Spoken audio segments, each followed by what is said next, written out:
नमो अरिहंताणं नमो सिद्धाणं नमो आर्याणं नमो वज्रायाणं नमो लोये सव्यसाहूणम्। दशमांश में और द्वादशांश में आपको आसान लगा, इसलिए आसान लगा कि 10 का भाग 30 में दिया, 3-3 अंश के 10 भाग हो गए, और 12 का भाग 30 में दिया तो 2.5-2.5 अंश के हो गए, माने पूरा पूरा भाग चला गया, तो 3 और 2.5 ऐसे आसानी से हमने निकाल लिया। अब 16 जब हम बनाएंगे तो 16 में 16 का भाग हमें देना है 30 अंश में। अब 16 का भाग आप दें तो 16 का भाग एक बार हमने दिया 16, तो शेष बचेगा 14।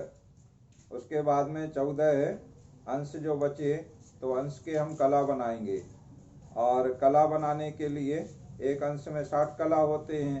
तो देखो यहाँ करके देख लें, हम नया बोर्ड निकाल लेते हैं। ये हम क्या बना रहे हैं, षोडशांश, षोडश अंश माने षोडशांश। तो षोडशांश में हमने 16 का भाग दिया 30 में, तो एक बार ये भाग चला गया, बचे 14, और 14 के हमने बनाए ये हैं अंश, तो अंश के कला, तो 60 का हमने गुणा किया, 60 का गुणा करने से 14 छंग 84 माने 840 आ गए। ये 840 हम यहाँ लिख ले रहे हैं। इसमें 16 का भाग दिया तो अब 16 पंचे 80, 80 और 4 यहाँ बचे, और ये 0 आ गया, तो 16 दूनी 32। अब बचे यहाँ 8। अब ये 8 है कला, 8 कला हैं, तो कला को भी हम अब विकला बना लें। तो 8 कला के विकला बनाए, नया बोर्ड पे हम ले आते हैं। यहाँ आ गया हमारा एक अंश 52 कला, और 8 कला के विकला बनाने में 8 गुणा 60, तो ये हो गए 8 छंग 48, 480, और भाग देना है हमें 16 का। तो 16 दूनी 32 और 16 ती 48।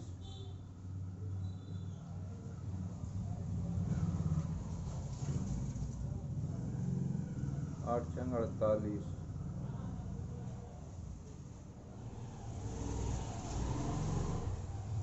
एक बार और देख लें, 16 14, 14 छंग 84, 16 पंचे 80, 4 और 16 दूनी 32। एक अंश 52 कला,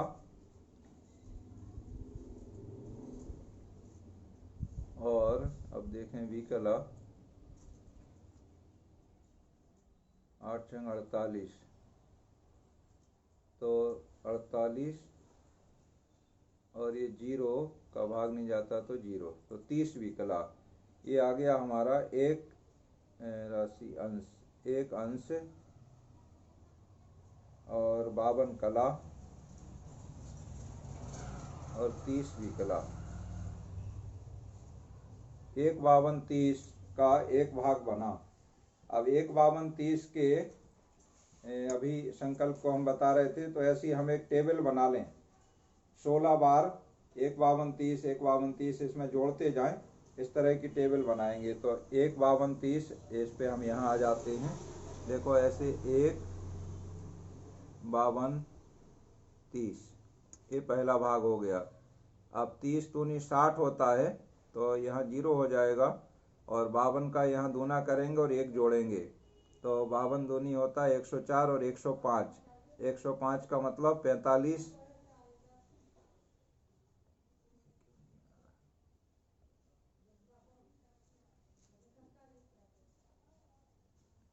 105 का मतलब 45, और 1 इस तरफ आ जाएगा, तो 1 और 1 2 होना था, और 1 यहाँ से आ गया, तो ये हो जाएगा 3।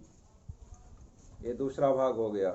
फिर तीसरा भाग, इसमें 1 52 30 और जोड़ दें, तो 1 52 30 जोड़ा तो यहाँ 30 आ जाएगा। यहाँ 3 45 में 1 52 जोड़ना है। अब 45 में 52 हमने जोड़ा, तो 5 और 2 7, और 5 और 4 9, तो 9 की जगह हम यहाँ 3 लिखेंगे। 6 का मतलब 60 इस तरफ आ जाएगा, तो 1 आ जाएगा। 3 और 1 4 ये हुआ, और 1 यहाँ से आया तो 5। ऐसे अब 5 37 30 हो गया।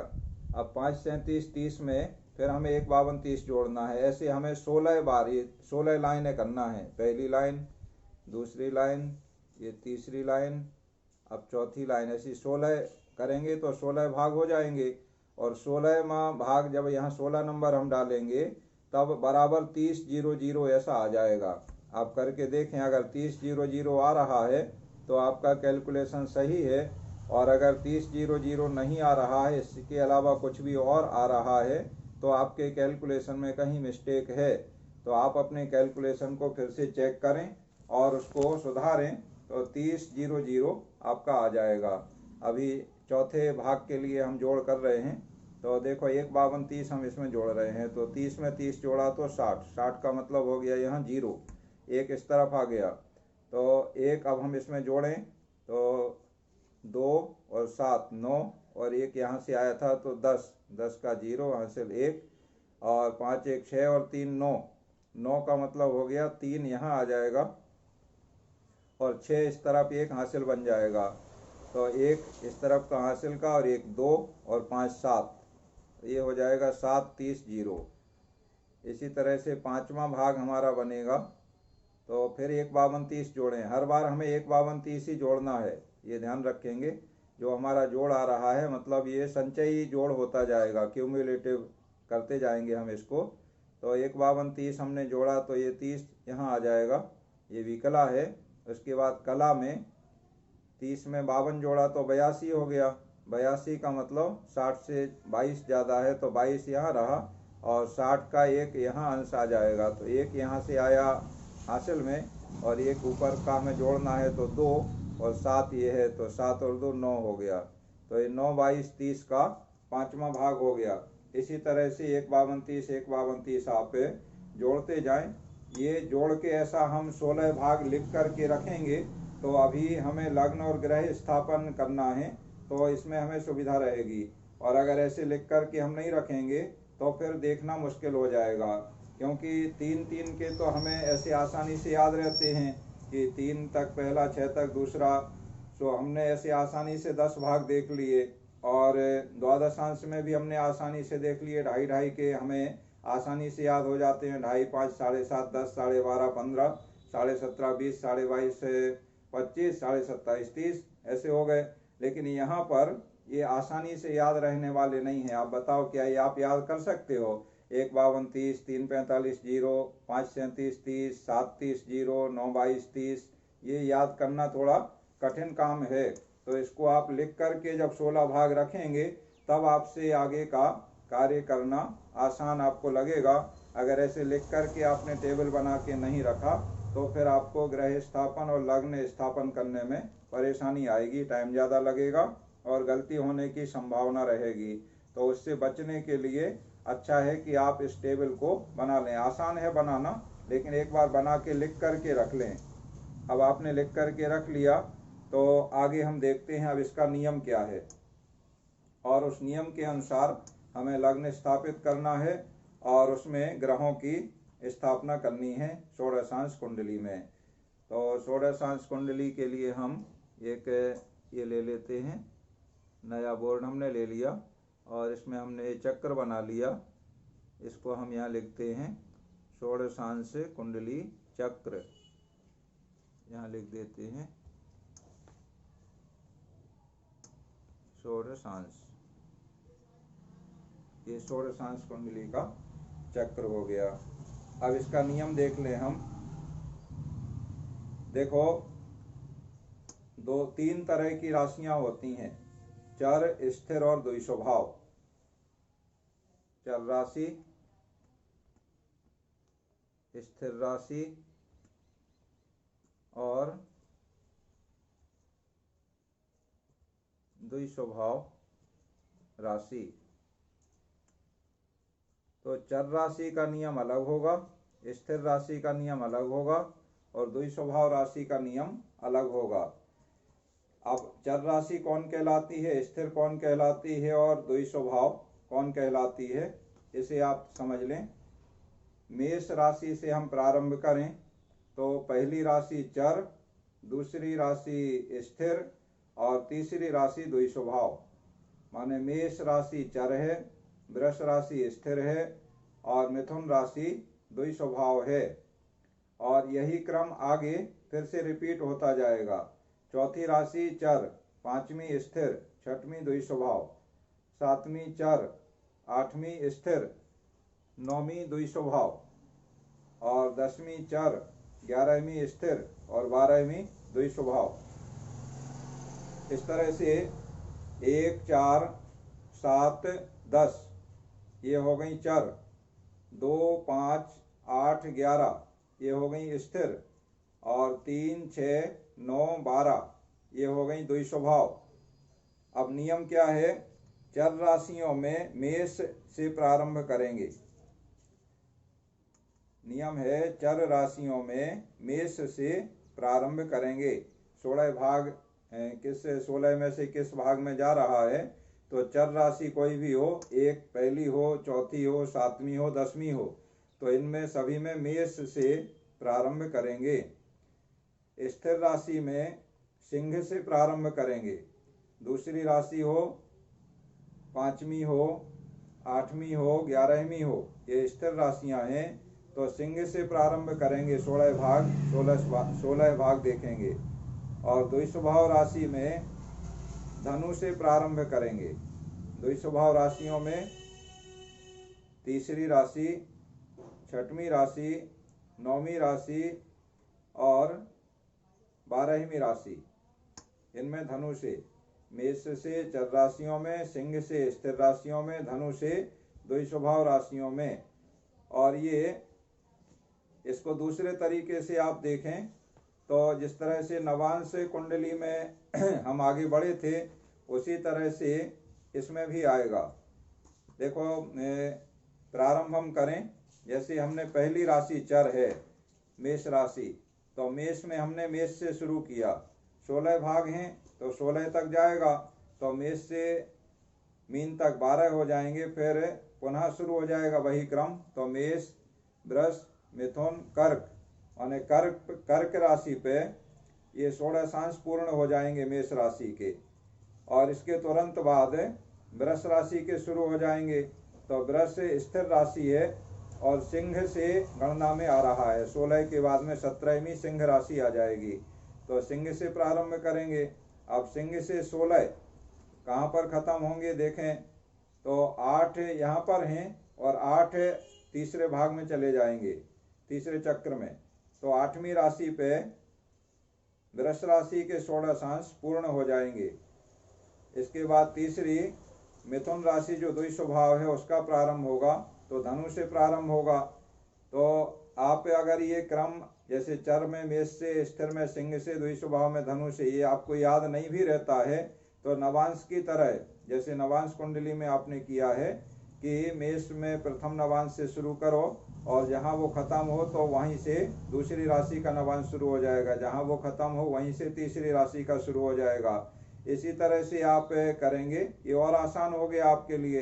अब आपको चर, स्थिर, द्विस्वभाव का जो नियम है वो याद भी नहीं रखना है, लेकिन फिर भी जानकारी तो आपको अब ये हो गई है कि चर राशि कौन होती है, स्थिर कौन होती है और द्विस्वभाव कौन होती है।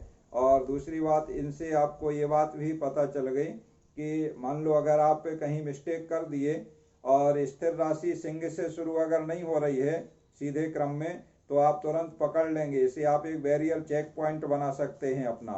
ऐसे बीच बीच में चेक पॉइंट बना लेने से गलतियों की संभावना नहीं रहती है, और अगर गलती होती भी है तो वहाँ पर हम चेक करें, पकड़ लें गलती को और उसका सुधार हम कर सकते हैं। तो इस प्रकार से दोनों नियम आपको याद रखना होंगे। दोनों नियम एक ही हैं, अलग अलग नहीं है, लेकिन गलती पकड़ने के लिए दोनों आप याद रखेंगे तो आप आसानी से कर लेंगे। अब हम देखें, निकालें कैसे। देखो लग्न पे हम आ जाएं, तो लग्न है हमारा 7, 11, 49। अब 7, 11, 49 का मतलब ये 8वीं राशि है, तो 8वीं राशि चर है, स्थिर है, द्विस्वभाव है। आप देखें, बता दें हमें चर है कि स्थिर है कि द्विस्वभाव है। 1 2 3 4 5 6 7 8, तो ये स्थिर राशि में आ रहा है। 8वीं राशि स्थिर राशि है। अब स्थिर में सिंह से हमें शुरू करना है। देखो अब हमें उतना ज़्यादा गणना करने की ज़रूरत नहीं पड़ी, ये हम नियम याद रखे हैं, और अगर हम वैसे नहीं करते तो फिर हमें बहुत सारा हिसाब लगाना पड़ता। तो स्थिर राशि है तो सिंह से शुरू होना है, ये हमने तय कर लिया। 16 अंश से, अब 16 में से कौन से अंश में जा रहे हैं, तो 1149 है। अब 1149 किस में जाएगा, ये आप देखो, ये हम पीछे का बोर्ड निकाल दें, जहाँ हमने लिखा है ये लिखा है देखो। तो 1149 तक हमने नहीं लिखा है, अभी हम 9 22 30 तक लिखे हैं। 9 22 30 के आगे हम छठवां और लिख लें तो ये मिल जाएगा इसका। तो 9 22 30 से आगे हम 1 52 30 और जोड़ दें तो 30 और 30 60, तो ये हो जाएगा 0 विकला, और एक यहाँ हासिल आ जाएगा। 22 में 52 हमने जोड़े तो एक हासिल, 2 2 4 और 1 5, और 5 और 2 7, 7 का मतलब 1, और 6 में 60 से यहाँ एक इस तरफ आ जाएगा अंश में, तो एक हासिल का आ गया, और एक जोड़ा तो 2 और 9 11, ये 11 15 0 पे ये छठवां भाग हो गया हमारा। और 11 15 से आगे है 1149 है, तो 7वें भाग में जा रहा है। अब 7वें भाग में सिंह से हमें गिनना है, तो सिंह से 7वां अब हम आसानी से गिन लेंगे। तो सिंह से हमने गिना 7वां, तो ये आ गया सिंह से 5 6 7 8 9 10 11, 11 में आ गया, तो लग्न हमारी हो गई 11। इस तरह से लग्न हमने तय कर ली। अब लग्न तय कर ली तो बाकी राशियां हम 12 भावों में आसानी से लिख सकते हैं। 12 1 2 3 4 5 6 7 8 9 और ये 10, ये लग्न का काम हमारा यहाँ पूरा हो गया। अब हमें इसी तरह ग्रहों का स्थापन करना है। तो सूर्य है 6 4 27, मतलब 7वीं राशि है, और 7वीं राशि चर राशि है। 1 4 7 10, 7वीं राशि चर राशि है, और चर राशि में मेष से शुरू करना है। अब मेष से शुरू करके कौन से भाग में जा रहा है, फिर से हम पीछे के बोर्ड पर देख लें। 4 27, अब देखो 1 52 30 तक पहला भाग गया, 3 45 तक दूसरा गया, और 5 37, 3 45 से 5 37, तो ये तीसरे भाग में 4 27 जा रहा है, तीसरा भाग है। और तीसरे भाग को हमें कहाँ से लेना है, तुला राशि है चर, तो मेष से लेना है। तो मेष से तीसरा, तो मेष वृष मिथुन, मिथुन में जा रहा है सूर्य ग्रह, तो हमने यहाँ मिथुन 3 पे यहाँ लिख दिया सूर्य, ठीक है। इसी तरह से आगे हम चंद्र मंगल बुध गुरु शुक्र शनि राहु केतु ये सभी ग्रह निकाल करके, तो इसमें महत्वपूर्ण बात आपको क्या लगी, वैसे सभी में है लेकिन और दूसरों में उतना आसान था, सप्तमांश में थोड़ा कठिन था अभी संकल्प जो हमें बताए हैं, क्योंकि उसमें विकला तक जा रहा है। तो विकला का हमने चक्र 7 भाग बना के लिख दिए तो आसान हो गया था। इसी तरह से ये 16 अंश के आप 16 भाग जब लिख लेंगे, अभी हमने 6 तक यहाँ लिख दिए हैं, तो उससे फिर आपको आसान हो जाएगा, सभी ग्रह आसानी से आप स्थापित कर सकेंगे। इस प्रकार आज आपने दशमांश, द्वादशांश और 16 कुंडली 10 वर्ग के अंतर्गत कैसे तैयार की जाती है ये बात समझ ली है। अभी 10 वर्ग में से 2 भाग हमारे शेष और हैं, त्रिशांश और षष्ट्यांश। त्रिशांश में 30 अंश के 30 भाग करेंगे तो एक एक अंश के बनेंगे, तो बड़ा आसान रहेगा। और षष्ठी अंश में तो आधे आधे अंश के बनेंगे, 60 भाग करेंगे तो आधे आधे अंश से मतलब 30-30 कला के बनेंगे, सो वो भी आसान ही रहेगा, उसमें ज़्यादा कठिन नहीं लगेगा। बस उसके नियम के अनुसार ग्रह स्थापन और लग्न स्थापन करना रहेंगे, तो वो नियम आप समझेंगे तो वो आपको बन जाएगा। इस तरह से आप प्रैक्टिस करें इन सभी की। अभी आपने सप्तमांश नवांश की प्रैक्टिस कर ली है तो अच्छा है, नहीं की है तो उसको कर लें। और आज जो समझा है दशमांश द्वादशांश 16 इसकी आप अच्छे से प्रैक्टिस कर लें, और उसके बाद त्रिशांश और षष्ट्यांश आप समझेंगे तो उसकी प्रैक्टिस करेंगे तो ये 10 वर्ग आपका अच्छा तैयार हो जाएगा। हम स्पीड में आपको बता दिए हैं, इसलिए कि आप अच्छा कैच कर रहे हैं और मेहनत कर रहे हैं, अच्छा बना रहे हैं। तो आप प्रैक्टिस कर लें और इसको अच्छा तैयार कर लें। इस प्रकार आज की क्लास यहाँ पर पूर्ण होती है। आप सभी के लिए जय जिनेंद्र। और कुछ आपको पूछना है, थोड़ा सा समय है तो आप पूछ लें।